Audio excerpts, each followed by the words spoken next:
Good morning, good afternoon, good evening, not much good depending on your location. Please join in the struggle to liberate our people from the contraption. Like and share videos. Nuro luayo, na nuro luayo. Nuro luayo, na nuro luayo. Ọ dịghị mgbe ike mmadụ ga-akarị ike Chukwu. Ọ dịghị mgbe ike Naịjirịa ga-akarị ike Biafra. Nna nuro, onye kere ụwa nuro luayo. Nna nuro, Olisa bi n'igwe nuro akwayo. Now, the news update. Yes, as we speak, Simon, a man held in the Finnish Correctional Center, has rejected all the bailing conditions outlined by the government of Finland. Yes, just in case you don't know. Simon, together with his lawyer in the person of Carl Gumeres, officially presented a bail application before the Päijät-Häme District Court in Finland. But then as we speak, the Päijät-Häme District Court, brought up some stringent rules and regulations, some conditions that Simon must meet before you be granted bail. But then, Simon has rejected all these bailing conditions, informing the court that these conditions are actually impossible to fulfill.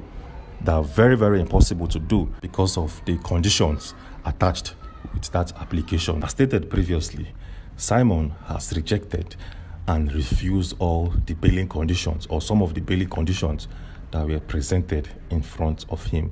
So the question here is, what are these bailing conditions? What are the stringent conditions stipulated in that contract that Simon was expected to sign, but he turned it down? Well, let me showcase every single thing that you need to know and understand.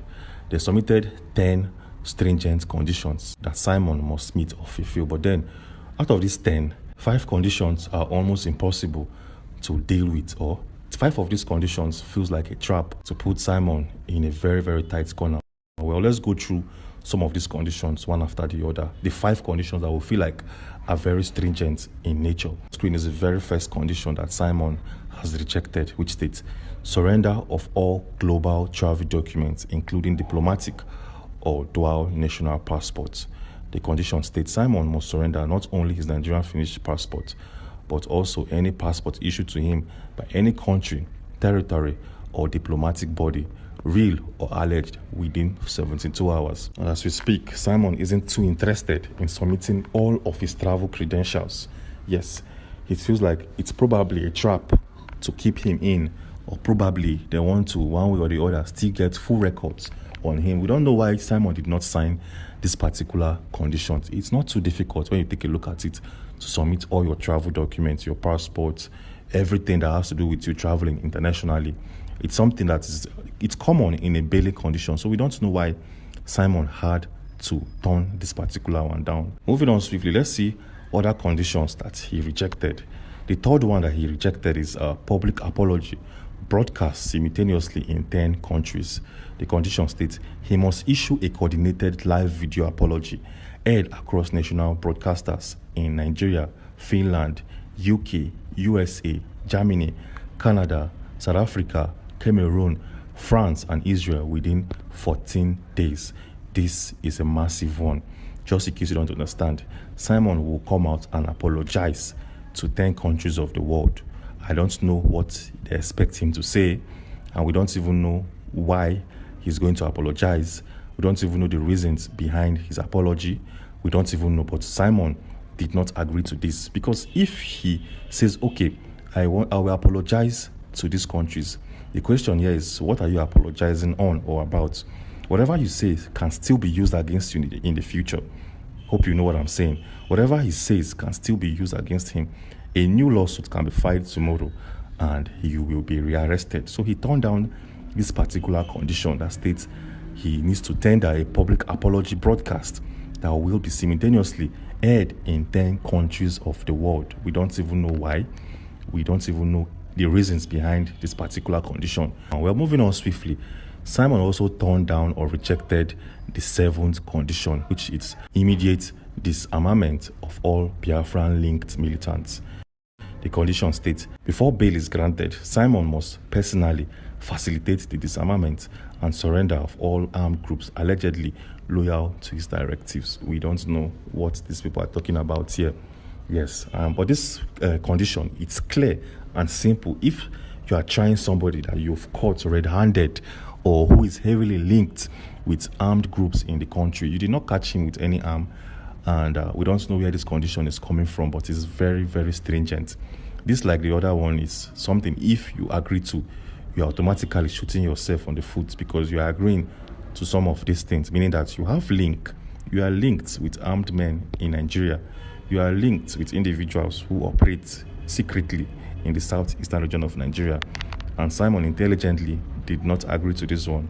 He has turned it down, but we don't even know why this was presented in the first place. Well, moving on swiftly, let's take a look at the other conditions presented before him.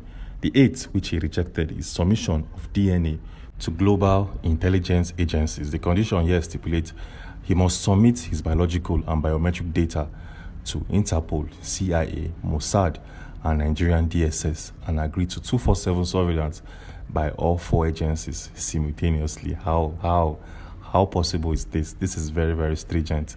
This is something you give a top terrorist of the world to do as a condition. But someone like Simon, this is highly, to me, not necessary at this particular point in time. But as you can clearly see, he needs to submit a DNA, voice, and retinal data. Just in case you understand, you submit his DNA, submit a voice recording sample. That is to say, his voice samples will be taken. He will be asked to pronounce certain words. He will be asked to make certain phrases. And he will also be asked to make certain sentences. His voice will be recorded in a database, and it's going to be used to generate different back-end data and also retinal data.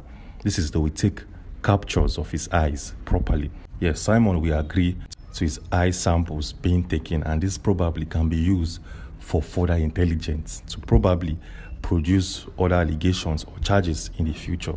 But Simon did not agree to this. This article also states why it's impossible. Coordinating between international spy agencies in this way is practically and politically unworkable. And lastly, take a look at the condition. The last condition he said no to. And this is court-mandated public renunciation of Biafra live on national and international television. So as you can see, it states condition: Simon must deliver a 2-hour televised speech denouncing Biafra, IPOB, and all associated movements under oath, and while attached to a lie detector monitored by foreign embassies. Massive one. So just in case you don't understand, Simon must come on a live TV broadcast that will last for 2 hours, and he must openly renounce or denounce his affiliation with the IPOB movement, the USB movement, and this whole program will be televised on national television and international TV in all part of the world. This will be televised on YouTube, social media platforms, Facebook, Instagrams, and so on and so forth. And the whole speech will last for 2 hours. This is a massive one. I don't know who can speak for 2 hours denouncing a particular topic on and on. Well, we don't even know why this condition was stipulated, but Simon said he's not going to do it. Yes, he's not interested in doing this. He'd rather stay in Kilamakoski and wait for his sentencing later this month. My people, on don't hear them now. What do you make of it? Drop your comments. But remember, it's Biafra or nothing. Bye for now.